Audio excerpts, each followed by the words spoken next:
The biggest movie franchise in history comes to an end. Harry Potter and the Deathly Hallows Part 2 opens to audiences at midnight. It is the 8th and final film of the blockbuster series. Since the boy wizard made his big screen debut in 2001, the Harry Potter movies have made more than $6 billion in worldwide ticket sales, and that doesn't even account for DVD and merchandise sales. Warner Brothers is banking on the final Potter film to smash box office records this weekend. And for more, we are joined by New York Times media reporter Brooks Barnes. Thanks for being with us. Absolutely. This is such an exciting time for Potter fans, but I have to ask you, for those who are getting in on the hype and you haven't seen the other part of the series, right, will they be lost going into this last one? They might be a little lost, to be honest. Not to the degree that you're not going to know who the characters are and that sort of thing. I mean, Harry Potter mania has been with us for so many years now, yeah, that you're going to have an idea, but you don't need to have seen the first half of this one. Okay. But in terms of the plot line, it's a little confusing. Well, it's very intricate, no matter if you've been following it or not. Right. So let me ask you, this one is in 3D, which is pretty exciting as well. Time. Is that going to be something that's going to entice more people, or maybe turn them off a little bit? I think it'll entice them. It's the first time that they've ever done it.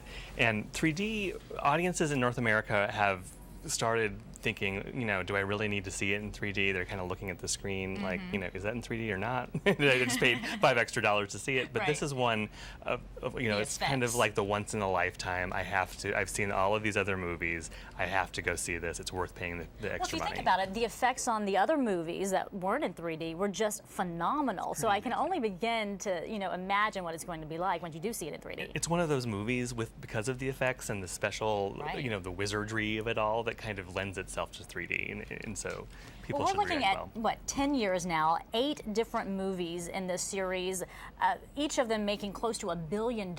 Is Warner Brothers really sad that this is coming to an end? Sad, apoplectic, pick any one of those. Yeah, I mean, it's a really big deal. It's probably never going to happen again in terms of it's a once-in-a-lifetime franchise. What they're trying to do rely more on their superheroes. DC, they tried with Green Lantern. They're going to bring Batman back. Superman's coming back next summer, so that's their strategy.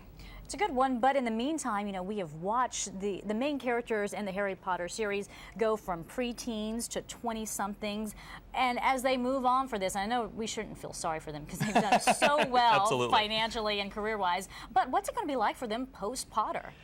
I think they're trying to find that out right now. I mean, Daniel Radcliffe has had a pretty varied career in the meantime. He was on Broadway in a couple of things. He's there right now and how to succeed in business. The other two, Rupert and Emma, are going into pretty indie films. You can kind of see in their head, okay, I've been in this big blockbuster family franchise. I'm going to go do a gritty, sexy indie movie, and that's definitely what is next on her plate. Well, another thing too is a lot of times when you see child stars, grow up, you see all the drama that comes with. Right. That really hasn't happened with this crew.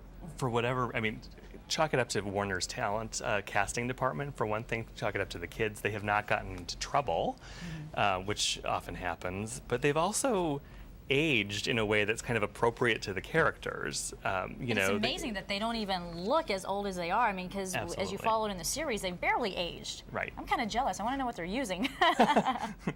It's been just fascinating. So are you going? Are you going to be there at midnight? I will be counting the box office tickets. No. With this weekend, it's already sold out, sold $35 million in advance sales, which is some sort of record. 5,000 shows are sold out, and it's opening on, I think, 11,000 screens. So it's going to be a very, very big weekend. It's kind of bittersweet. I mean, what are Potter fans going to do with themselves after this is over with? I think you could probably imagine a scenario where the other films will be released in 3D. I have no information on this, but you can see. What other films? The ones in the series. Oh, you since mean this one is- that we have already Right, seen? you know, Okay. I don't I was li- thinking you were going to go to another facet of Potter that no, we didn't no. know about. But kind of like Star Wars Oh, I see. they've kept it alive by releasing it in different ways, and you're going to have DVD extras, and the theme park in Florida that's Harry Potter will probably have an expansion, so they don't really need to They're worry gonna about continue getting to their fix. capitalize on this. It's not over. Exactly. All right. Well, it's going to be interesting to see how it does end after a decade. Thanks so much for your information. We do Absolutely. appreciate it. Brooks Barnes from the New York Times. Harry Potter and the Deathly Hallows Part 2 opens at midnight. It's rated PG-13.